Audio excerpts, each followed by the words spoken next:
Salut les coureurs, salut les triathlètes. On est mardi 6 décembre 2022 et je vais faire avec vous le débrief de mon marathon de Valencia et surtout aborder avec vous toutes les erreurs que j'ai pu commettre parce qu'il y en a pas mal.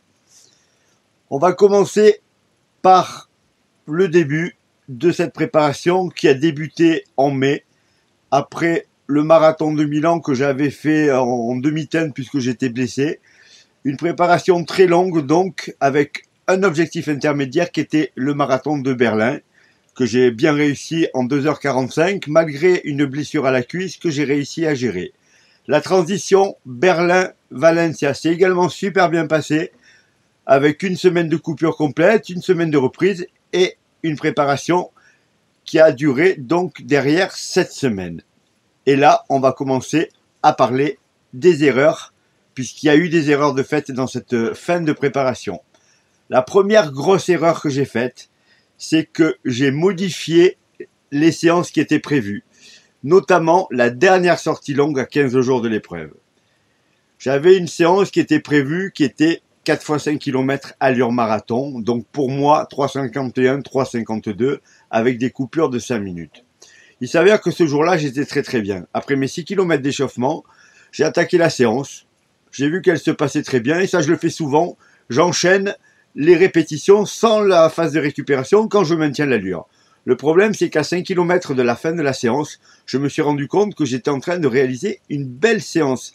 Et je me suis dit, mais pourquoi ne pas aller jusqu'au bout et courir un semi-marathon? Et là, j'ai accéléré. Et là, j'ai réussi un chrono assez extraordinaire lors d'une séance. Une 19,08, ce qui est tout simplement mon record sur ce marathon. J'ai fini ma séance avec un petit footing. Cette séance, elle a beaucoup de conséquences en fait. La première, c'est qu'elle est arrivée une semaine trop tard. J'aurais pu la faire la semaine d'avant, mais là c'était un peu tard. Et derrière, il y a forcément une partie récup qui pose problème. Je m'en suis pas rendu compte sur le moment, je le sais très bien puisque je déconseille à mes coureurs de faire une séance comme ça 15 jours avant l'épreuve, mais je l'ai fait quand même, pensant que j'étais au-delà de ça. Mais la plus grosse erreur qui a été entraînée à cause de cette séance, c'est que j'ai pris une confiance assez bizarre, chose que je n'ai jamais autant que ça.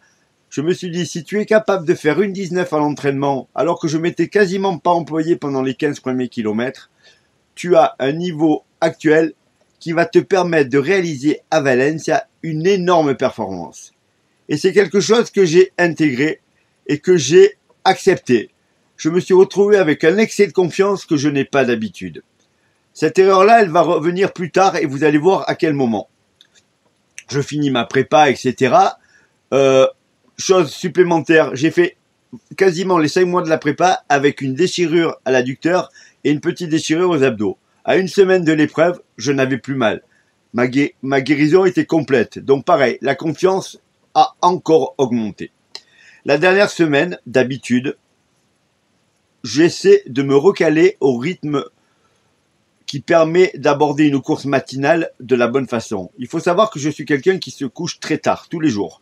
3h, 4h du matin, je travaille la nuit et je me lève vers 9h le matin. Je dors pas beaucoup, mais en tout cas, je me couche très tard. Souvent, ce que je fais avant les courses, c'est que j'essaie de me coucher plus tôt pour me réhabituer à me lever très tôt. Et là, je ne l'ai pas fait du tout. Je suis donc arrivé à Valencia avec une habitude de me coucher vers 3-4 heures du matin.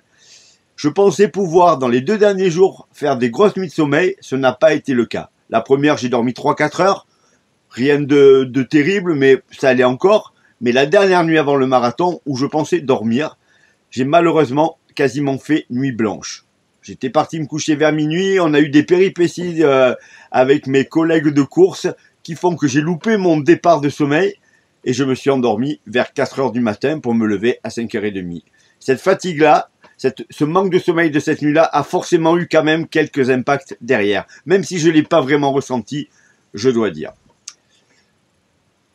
Départ de la course. Bon, Valence, c'est une course avec un niveau qui est extraordinairement relevé. On part, on est les uns sur les autres, quel que soit le sas.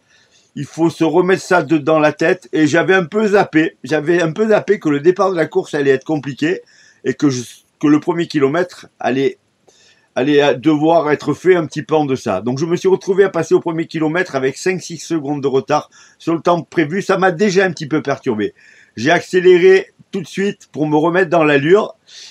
Et là, je me suis rendu compte que quand je me calais à une allure qui était aux alentours de 3 minutes 50 au kilomètre, eh ben j'étais un peu dans le dur.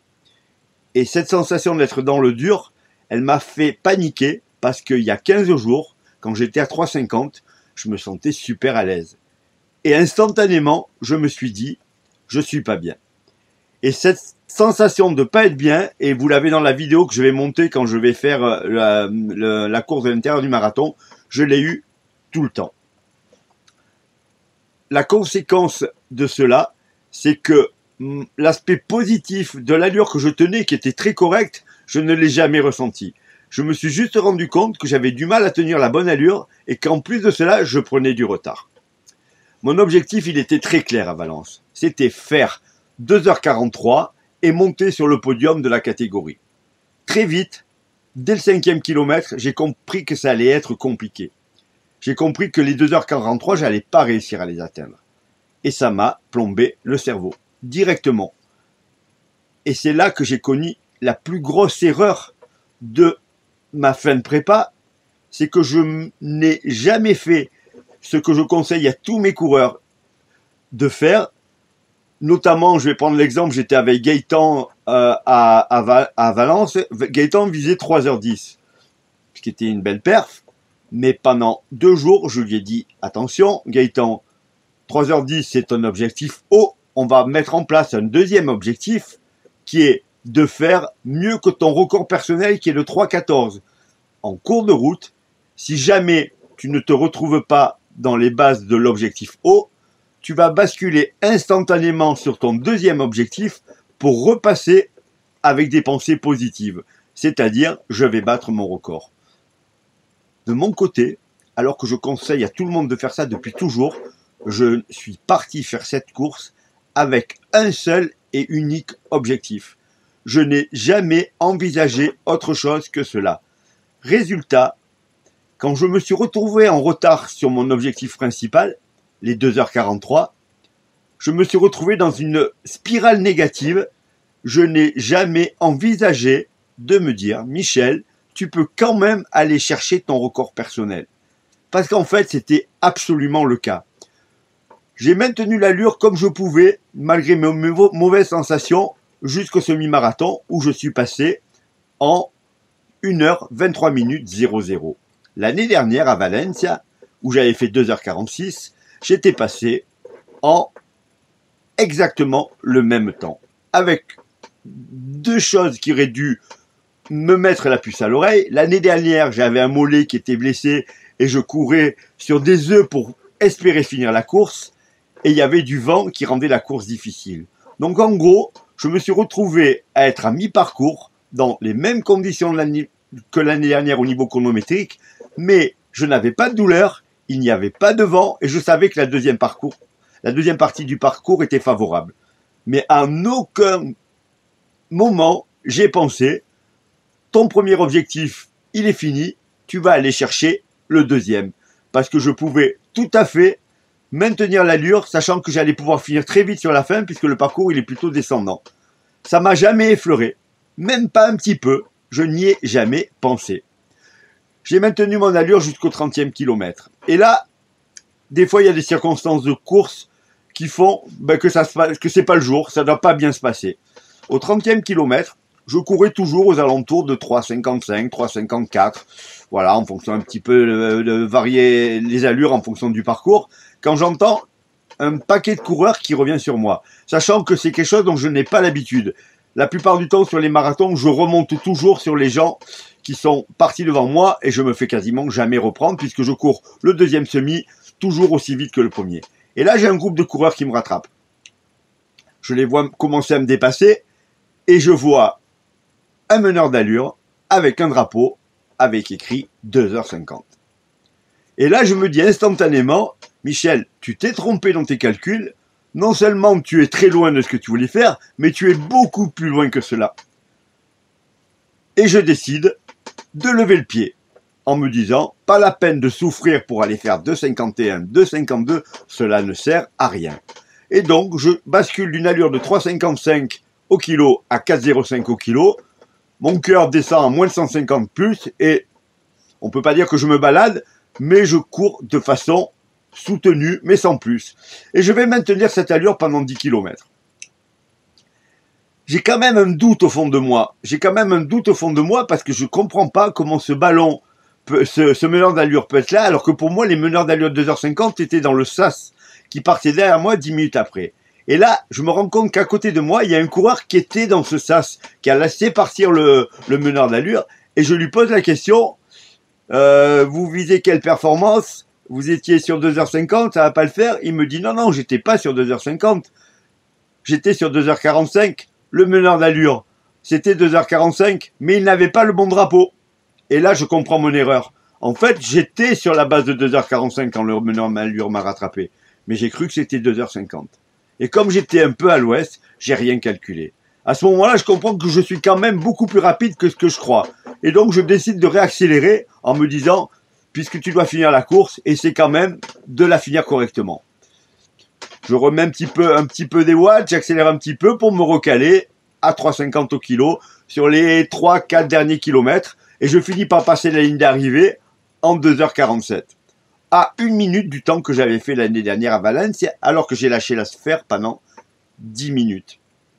Et là, malgré tout cela, à aucun moment, même une fois la ligne franchie, je me dis, mais Michel, tu aurais pu aller chercher un chrono en 1,45 sans problème, parce que le meneur d'allure, tu l'as laissé partir volontairement.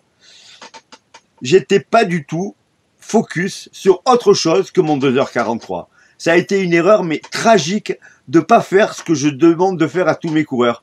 L'objectif principal, un objectif de secours, pour que la course reste positive. Moi, elle est devenue négative très très vite. Et ça, c'est inadmissible que j'ai pu faire ça pour mon 85e marathon. Alors la déception était terrible après l'arrivée. Elle est passée depuis, bien entendu. Je suis même content d'avoir fait 2h47 car ça reste un super chrono à 58 ans. De plus, mine de rien, c'est mon 3e chrono et je suis de nouveau motivé pour aller chercher les 2h45 et moins l'année prochaine. Mais quand je me rends compte de l'accumulation des erreurs que j'ai pu faire là, je me dis que j'ai quand même laissé une belle occasion de faire un chrono en 2h44 par exemple, ou au moins 2h45. Voilà, ça c'était ce que je voulais voir avec vous. Vous dire, surtout, faites ce que vous dit de faire le coach, mais ne faites pas comme lui, parce que des fois il fait n'importe quoi, et là ça a vraiment été le cas. Voilà les coureurs. Je vais mettre en ligne bientôt une vidéo de l'intérieur de la course. Vous m'entendrez me plaindre en disant j'ai pas de jambes, j'ai pas de jambes. En fait, les jambes, elles y étaient quand même. Elles étaient pas aussi bonnes que ce que je pensais pour les raisons qu'on a évoquées au départ. Le manque de sommeil, la course sur semi-marathon trop tardive que j'ai faite. Mais j'avais quand même de très bonnes jambes et j'aurais pu claquer vraiment un gros chrono. Je vous dis à bientôt. Entraînez-vous bien. On finit l'année, on récupère et on va attaquer des prépas pour l'année prochaine. Moi, je me pose la question. De fortes chances que je retourne à Valence avec un gros groupe de coureurs l'année prochaine, je l'espère. Et je me pose la question, peut-être d'aller à Milan pour essayer de gagner la catégorie, parce que Milan, ben, c'est pas Valence, et avec 2h48, ça suffit pour gagner souvent. Et si je fais 2h44, ça ira encore mieux. Je vous dis à bientôt, entraînez-vous bien. Moi, je vais attaquer la phase de récup, une semaine de vélo, et je reprends les footings la semaine prochaine. Si vous avez des questions, si vous avez quoi que ce soit, n'hésitez pas à poster vos commentaires.